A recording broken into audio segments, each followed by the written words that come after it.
Donc, l'objet de ma présentation est le module de chimie appliquée à la géologie. C'est un module qui est programmé en 4e semestre de la filière sciences de la Terre et de l'univers. C'est un module complémentaire qui vient suppléer l'enseignement particulièrement de la pétrologie. Alors, le contenu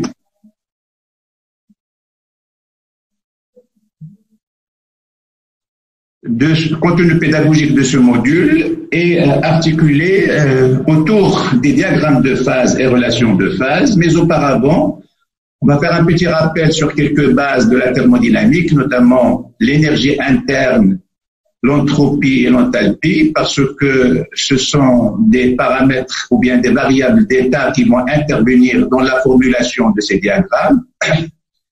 Puis, on va axer l'essentiel de cet enseignement au diagramme de phase et aux relations de phase. Alors, on va définir un certain nombre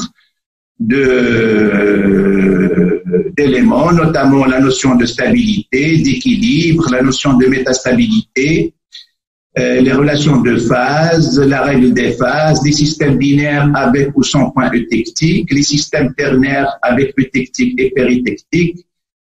Et puis, nous allons également faire un détour par les fluides, parce que les fluides, c'est un composant essentiel de la croûte.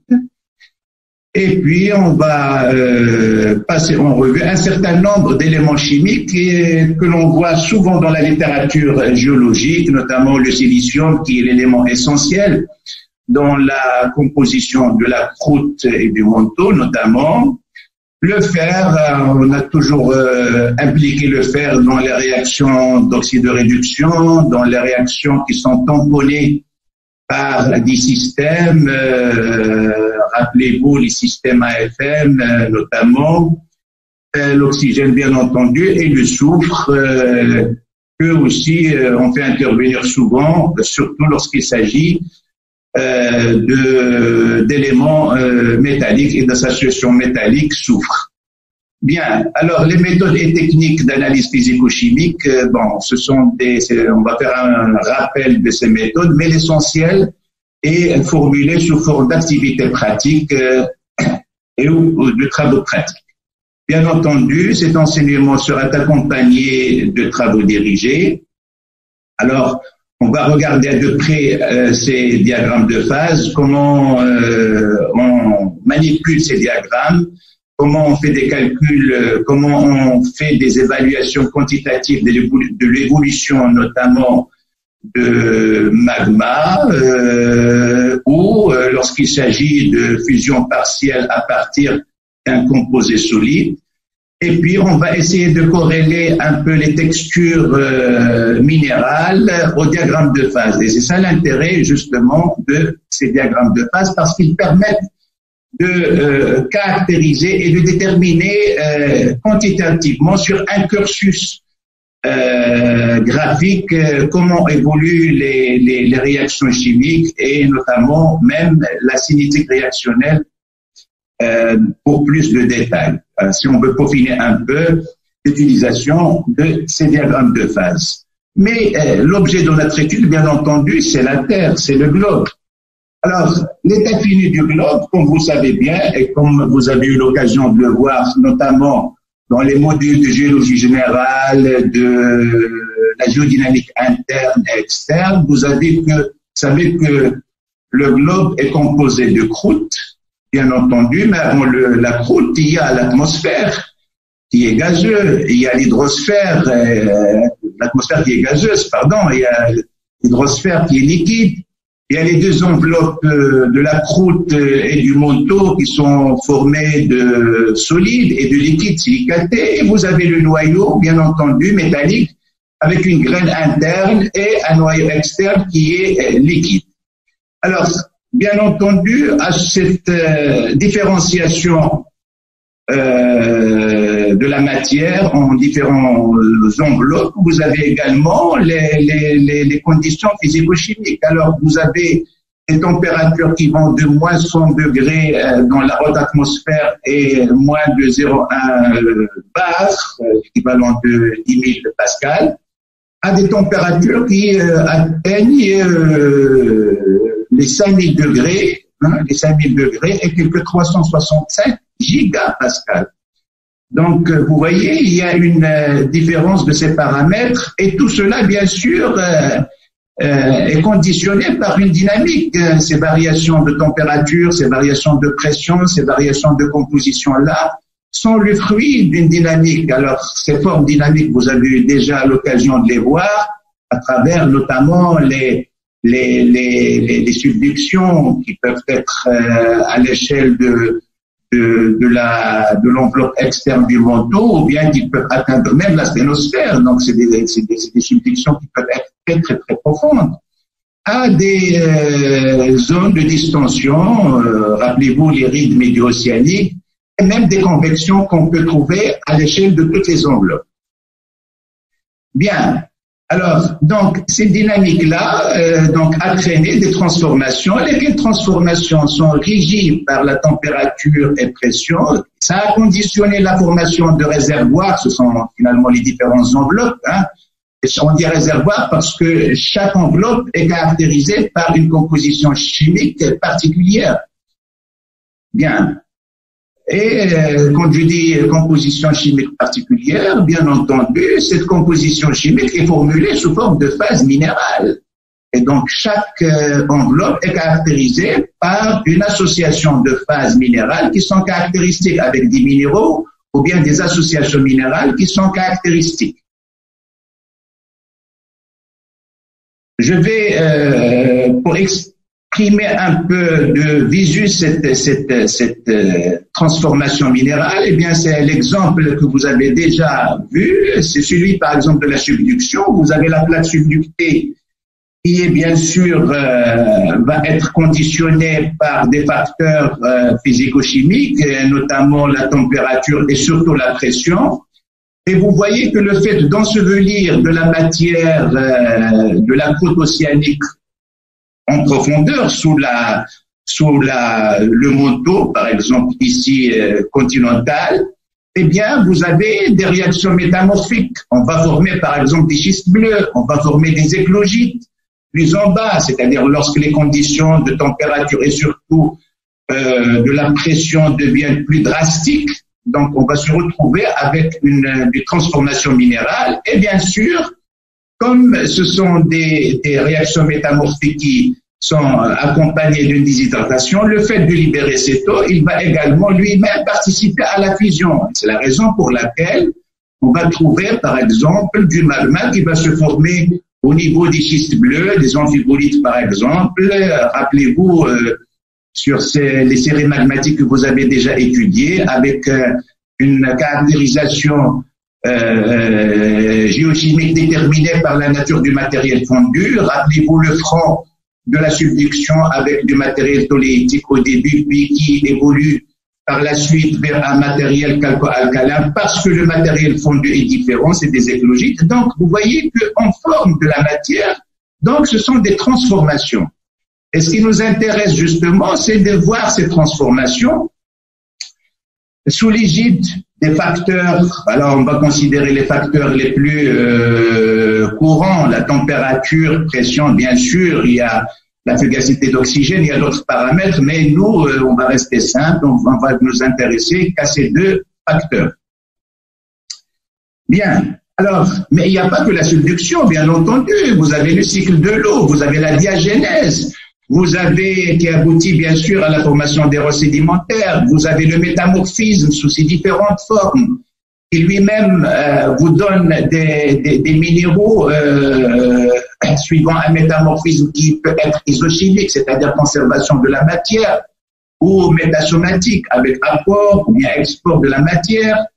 Et il y a également le magmatisme, c'est-à-dire le processus de cristallisation fractionnée en forme des minéraux à partir d'un magma liquide, puis vice-versa, on peut former un magma liquide à partir de la fusion d'une roche solide. Donc, tous ces phénomènes-là qui sont intégrés dans ce schéma qui est qui est exhaustif, eh bien, toutes ces transformations-là, pour les approcher d'une manière simple, il n'y a pas mieux pour formaliser d'une manière graphique ces transformations que les diagrammes de phase ou encore les relations de phase. Mais auparavant, on va définir un certain nombre d'éléments parce que on va les utiliser dans la formulation de ces diagrammes de phase. Alors, on va commencer d'abord par le système. C'est quoi un système? Alors, un système, c'est une partie d'un ensemble. Alors, ça peut être le globe, ça peut être l'univers lui-même, qu'on va choisir d'une manière arbitraire en fonction de la question que nous voudrions résoudre. Par exemple, je travaille sur le globe et je m'intéresse uniquement au globe. Donc, ça va être mon système. Si je m'intéresse au globe par rapport aux autres planètes telluriques, par rapport aux galaxies, par rapport au système solaire, alors à ce moment-là, je dois élargir mon système parce que mon globe va se définir comme un élément d'un système plus universel. De la même manière que, on a vu tout à l'heure que le globe était subdivisé en enveloppes. Donc, si je m'intéresse au manteau supérieur, mon système, ça sera le manteau supérieur. Si je m'intéresse à la croûte, mon système, ça sera la croûte. Donc, je travaille sur la croûte, comment cette croûte est différenciée. Donc, je vais m'intéresser à la croûte elle-même, ça va constituer mon système essentiel. Donc, le système, c'est quoi? C'est un concept, d'accord, que l'on définit, que l'on délimite en fonction de la problématique posée. Maintenant, ce système-là, puisqu'on est en géologie, on va s'intéresser aux phases parce que l'élément essentiel, c'est le minéral, c'est l'élément chimique. L'élément chimique qui est bien sûr construit sous une architecture minérale, sous un cristal. Donc, les phases minérales, ils nous intéressent. Alors, c'est quoi les phases? Bon, il n'y a pas que les phases minérales. Les phases dans leur état. Une phase, par exemple, il peut être solide, liquide et gazeuse, mais aussi il peut être une phase solide avec différentes compositions chimiques. D'où la définition des phases. Ce sont des matériaux distincts physiquement, hein, on peut distinguer physiquement, donc cela suppose que c'est visible et identifiable par leurs propriétés. Par exemple, ce sont les minéraux et liquides silicatés que l'on trouve dans la croûte et le manteau, l'eau liquide, solide et gazeuse. Donc, on a la même matière, mais formulée sous des états différents. Donc, une phase, c'est aussi un état. L'eau liquide, solide et gazeuse, les gaz pour l'hydrosphère et l'atmosphère. Un système peut être polyphasé, c'est-à-dire formé de plusieurs phases, auquel cas on va l'appeler un système hétérogène, ou bien formé d'un système ou bien formé d'une seule phase. Donc, on dira que c'est un système monophasé et homogène. Je vais prendre l'exemple d'un système polyphasé. On va prendre celui d'une roche.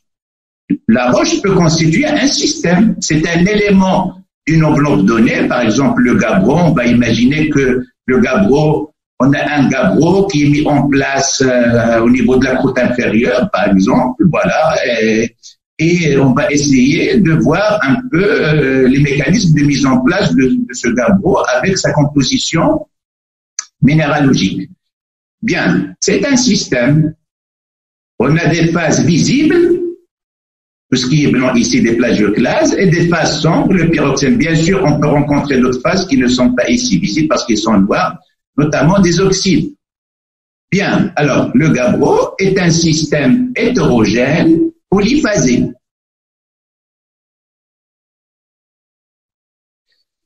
Alors, ces phases sont régies par des variables, ce qu'on appelle les variables d'état. Alors, les variables d'état, ce sont la pression, la température, le volume, la masse des constituants et autres variables. Alors, ces variables sont reliées entre elles par des lois de la thermodynamique. Ce sont les lois que l'on va voir tout à l'heure, notamment le premier et le deuxième principe de la thermodynamique. Et donc, vous voyez que déjà, on commence à rentrer dans des lois de la thermodynamique, parce que ces lois, ce sont elles qui vont nous permettre de construire ces diagrammes de phase. Alors, ces variables d'état, en sciences de la Terre, ce sont des variables qui dépendent des grands processus géodynamiques. J'ai parlé tout à l'heure de la subduction, j'ai parlé des différents phénomènes qui amènent à construire nos différents types pétrographiques, j'ai parlé de la diagénèse, j'ai parlé du métamorphisme, j'ai parlé du magmatisme. Donc, ce sont des phénomènes qui sont régis par des processus géodynamiques, par une activité du globe. Alors, et ce sont ces processus géodynamiques, donc, qui sont responsables de la différenciation et de l'évolution de la planète. Alors, si on voudrait faire un parallélisme avec les sciences des matériaux, vous savez que des phases minérales, on peut les construire d'une manière empirique, c'est-à-dire par l'expérimentation. Les chimistes, les physiciens n'arrêtent pas de faire ça. Hein? Et toute l'industrie, par exemple, aéronautique, elle est basée sur des formulations, sur des alliages par construction de phases. On essaie de former des alliages ou bien des composés solides, mais très légers. Et donc, tout cela, bien sûr, est lié à ces diagrammes ou bien relations de phase. Sauf que ici, les processus géodynamiques, on ne peut pas parler de processus géodynamiques quand il s'agit des sciences des matériaux, on va parler des processus industriels. Qu'est-ce que je voudrais, à quel résultat je voudrais aboutir? Et donc, à ce moment-là, je vais construire mes diagrammes de phase en essayant d'introduire les variables qui suivent ces processus-là. Donc, à matière ou bien à objectif spécifique, j'introduis les variables qui sont les plus concernées. Bien. Alors, les phases sont composées de constituants. Alors, je vais prendre un exemple simple, par exemple celui d'une périodotite. Alors, je vais prendre une peroxynite pour rester simple, avec de l'olivine, hein, et je vais prendre de l'orthopyroxène. Ou du pyroxène ici, par exemple. Alors, si je prends une peroxynite, je vais considérer l'olivine un orthopyroxène. Si je prends une péridotite tout court, au sens large, je vais prendre une olivine et un pyroxène avec sa composition chalcoferro-magnésienne. Alors, les constituants des phases, en l'occurrence, il suffit de regarder la composition des phases minérales. Dans l'olivine, j'ai du fer, magnésium et du silicium, bien sûr de l'oxygène. Le pyroxène, en plus du fer, magnésium, j'ai du calcium, du silicium et de l'oxygène. Alors, pour construire ces minéraux-là, de quoi j'ai besoin? Eh bien, j'ai besoin du silicium, du fer, du magnésium et de l'oxygène. Pour construire le pyroxène, j'ai en plus de ça besoin du calcium. Donc, ce sont les constituants de phase. Et je ne peux construire mes phases en l'absence de ces éléments-là. Alors, on va dire que ce sont des éléments constituants de phase parce qu'ils décrivent la variabilité des phases. Les éléments silicium, fer, magnésium entrent dans la composition des olivines, mais aussi ils entrent dans la composition du pyroxène avec le calcium. Bien.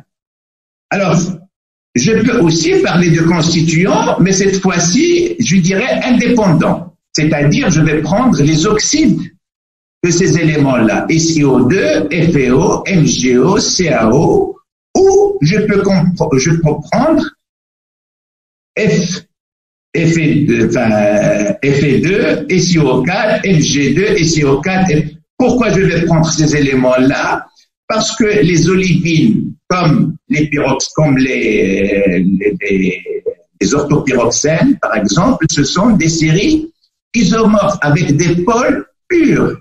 C'est-à-dire que je peux passer de l'un à l'autre en variant les rapports entre le fer et le magnésium pour l'olivine, mais également la même chose pour l'orthopyroxène. Donc, je peux prendre les constituants sous forme d'oxyde, autres que des éléments chimiques tout court, je peux les prendre associés en oxyde, sous cette forme-là, ou sous cette autre forme pour signifier que ce sont les pôles purs qui permettent de construire ces phases minérales et que je peux avoir des composés intermédiaires en opérant des substitutions par le biais du fer magnésium, aussi bien dans les olivines que dans les orthopyroxènes. Alors, ce sont on va les spécifier par le fait que ce sont des constituants, dont les proportions peuvent varier indépendamment les uns des autres. C'est ce qui les distingue des constituants de phase qui sont des éléments chimiques de base. D'accord? Voilà.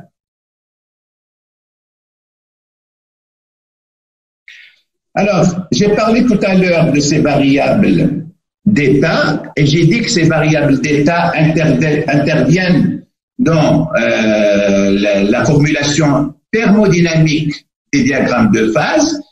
Donc, les diagrammes de phase, pour retenir l'essentiel, ce sont donc des diagrammes qui correspondent à une modélisation graphique des transformations du système en fonction des variables précédemment citées. Alors, et pour ce faire, on doit connaître, bien sûr, on se base sur le premier et le second principe de la thermodynamique. Alors, d'une manière générale, on ne va considérer pour notre objet, puisque l'objet, c'est la matière, on est dans une discipline de géologie, on va s'intéresser aux énergies les plus courantes, c'est-à-dire auxquelles on fait appel justement pour traduire le processus géodynamique. Donc, vous avez des transformations liées à l'énergie thermique, les transferts de chaleur. Vous avez l'énergie mécanique, transferts de volume, qui se font par des transferts de volume. Et vous avez l'énergie chimique qui s'opère par un transfert de masse.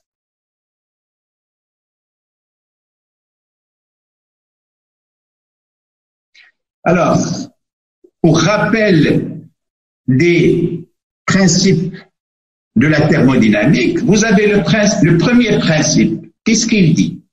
Vous avez un système fermé, un système interne qu'on va appeler U, fermé, c'est-à-dire qu'il n'échange pas de matière. Alors, l'expression de ce système interne, c'est une somme, pour quantifier ce système-là, c'est une somme de quantité de chaleur plus la quantité de travail effectué sur ce système. Alors, quand il s'agit d'une énergie mécanique, ça veut dire que le travail est contrôlé par la pression. Donc, cette énergie mécanique-là va se traduire par une différence, une variation, par un transfert de volume. Un transfert de volume qui va s'opérer du système vers son environnement. Alors, comme c'est un transfert vers l'environnement, comme c'est contrôlé par la pression, comme il s'agit d'un transfert de volume, on va l'exprimer par moins P dV.